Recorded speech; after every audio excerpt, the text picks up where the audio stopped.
kita akan bahas puncak dari kenikmatan di surga, yaitu melihat wajah Allah Subhanahu wa taala. Yang ini adalah hal yang diimpikan oleh setiap penghuni surga, bahkan diimpikan oleh para anbiya, ya. Diimpikan oleh para nabi dan rasul. Oleh karenanya di antara doa Nabi sallallahu alaihi wasallam, as'aluka ladzatan nadhar ila wajhik wasyauqa ila liqa'ik. Ya Allah, aku mohon kelezatan memandang wajahmu dan kerinduan untuk bertemu denganmu. Nabi minta, ya, ini karena ini adalah puncak dari kenikmatan di akhirat kelak. Oleh karenanya kenikmatan yang paling terbesarlah di surga, yang membuat orang-orang lupa dengan nikmat-nikmat yang lain, ya. Sungguh yang mereka nanti-nantikan, yang mereka sangat rindukan adalah melihat wajah Allah Subhanahu wa taala. Kata Nabi sallallahu alaihi wasallam, "Idza dakhala ahlul jannatil jannah," ketika penghuni surga masuk ke dalam surga. Qala yaqulu Allahu tabaraka wa ta'ala. Maka Allah berkata kepada mereka. Allah berbincang-bincang dengan mereka, dengan penghuni surga. Ya. Dan kalau di dunia Allah berbicara hanya dengan orang-orang khusus seperti Nabi Musa alaihissalam yang dikatakan dengan kalimullah, yaitu nabi yang Allah berbicara langsung dengannya tanpa melewati perantara malaikat Jibril, dan ini suatu kebahagiaan tersendiri. Sampai Allah mengatakan, "Ya Musa, inni istafaituka 'alan nasi bi risalati wa bi kalami." Wahai Musa, aku telah memilih engkau dari sekian manusia dengan risalah yang aku berikan kepada engkau, aku jadikan engkau seorang rasul, wa bi kalami, dan aku berbicara langsung dengan engkau. Ya, makanya Musa merasa bahagia ketika berbicara dengan Allah. Dan di antara kebahagiaan penghuni surga di surga adalah berbicara dengan Allah. Allah berbicara dengan penghuni surga. Makanya Nabi berkata, "Idza dakhala ahlul jannatil jannah," ketika penghuni surga mau surga. Qal yaqulu Allahu tabaraka wa ta'ala, maka Allah berbicara kepada mereka, "Aturiduna syai'an azidukum?" Kalian ingin aku tambahkan lagi kenikmatan bagi kalian?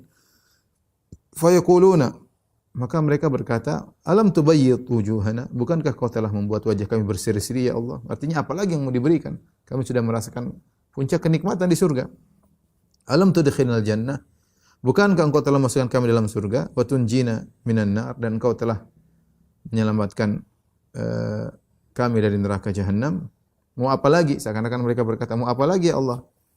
Fayakshiful hijab, maka Allah menyingkap hijabnya. Ya, kita tahu hijab Allah dari cahaya, hijabuhun nur.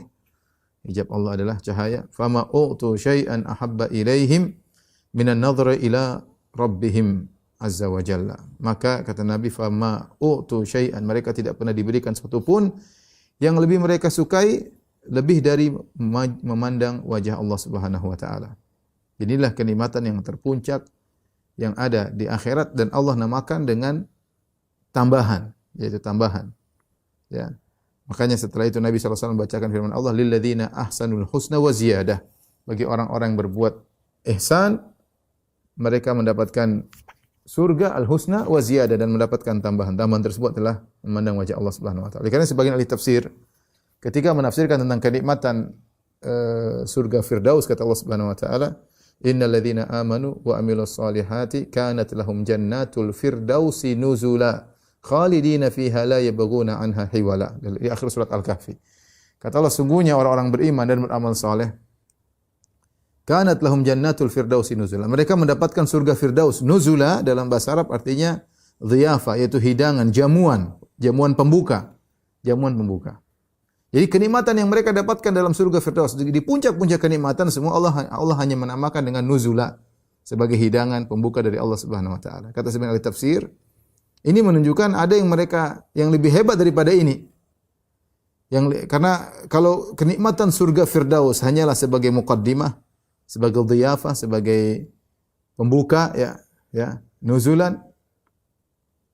Terus apalagi di atas itu? Maka para ulama mengatakan tidak lagi kecuali melihat wajah Allah Subhanahu wa taala. Tidak ada lagi kecuali melihat wajah Allah Subhanahu wa taala. Ini menunjukkan bahwasanya kelezatan atau kenikmatan mandang wajah Allah ini luar biasa kenikmatannya, sampai-sampai kenikmatan yang ada di surga Firdaus, padahal Firdaus adalah surga tertinggi, hanyalah dikatakan sebagai nuzula, sebagai muqaddimah, sebagai pembuka, ya, untuk merasakan kenikmatan yang jauh lebih agung daripada itu, yaitu melihat wajah Allah Subhanahu wa taala.